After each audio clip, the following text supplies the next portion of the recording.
Lift, shake, scrape, percussion, and drum.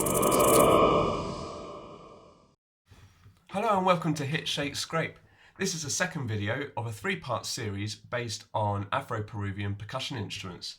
And this video will feature this instrument, the Cajita. This series, as I mentioned in the Cajita de Burro video, is part of my show and tell idea. Show and tell. As I mentioned in my previous video, which was based on the Cajita de Burro, it's a bit more of a show and tell video, a bit more of a demonstration video, which I'll be doing with the Cajita. And talking of show and tell, I've received some more fan mail, and it's a lovely picture here by Ali, who's 7, and it says, it's quite tricky to read, I'll see if I can bring it in. She wrote, "I can play 3 recorders," and there's a picture of her playing 2 recorders with her nose and 1 recorder through her mouth. And I think that maybe that was because of the video I did on the juggling polyrhythms video, and so she can play 3 recorders at once, and that's very clever. Well done, Ali. That's brilliant, and it's a lovely picture.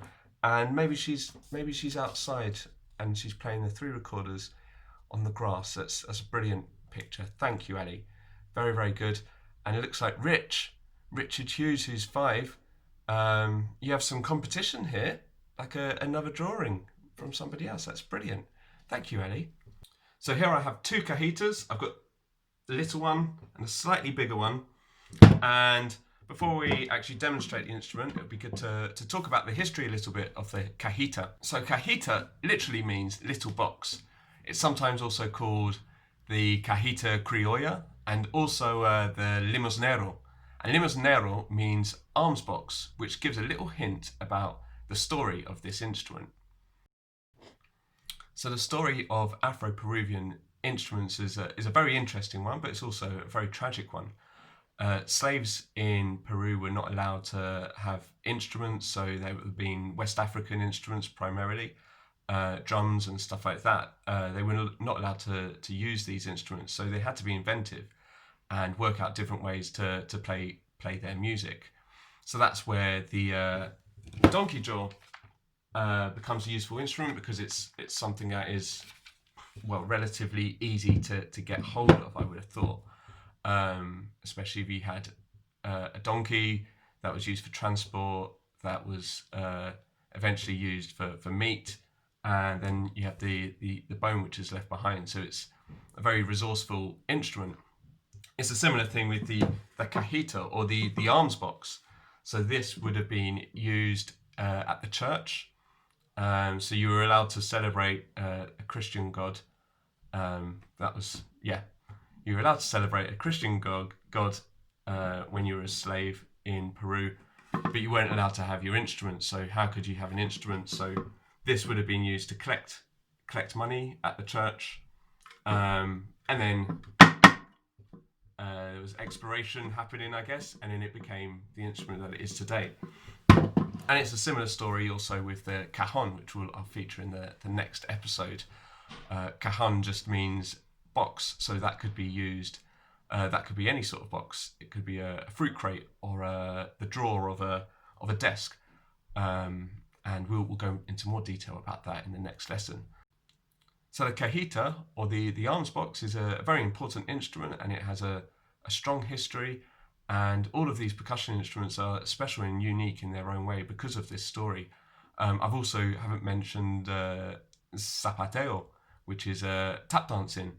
I'm not going to demonstrate that, but that's a really great tradition in Peru, and in particular in a town called El Carmen. I can't remember where the accent is. El Carmen or El Carmen, I can't remember.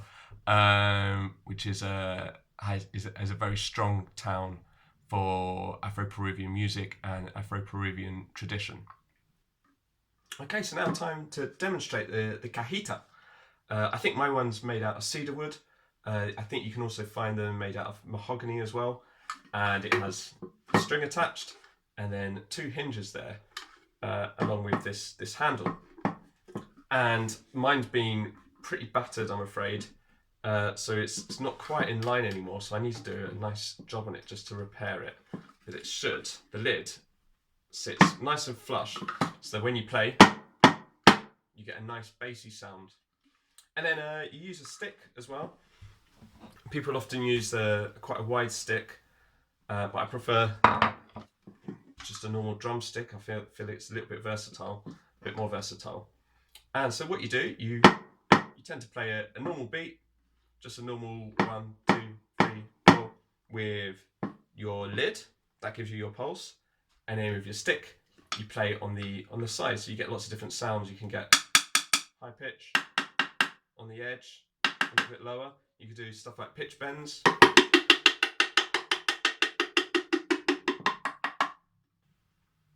So I'll demonstrate it now, and I'll start with a festejo rhythm, which is an Afro Peruvian style of music. Here we go.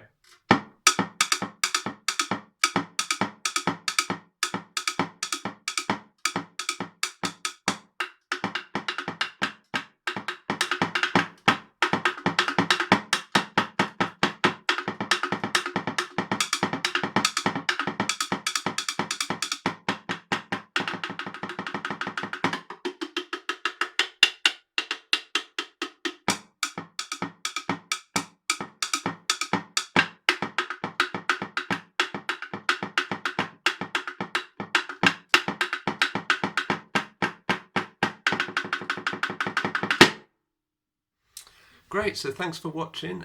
Please leave some comments on my YouTube videos, that'd be really great.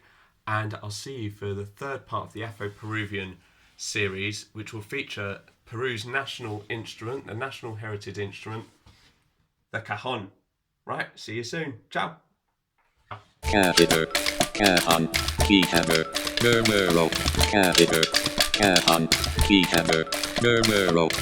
Gustari suscribirse. Gustari suscribirse. Gustari suscribirse. So the story of Afro. Oh.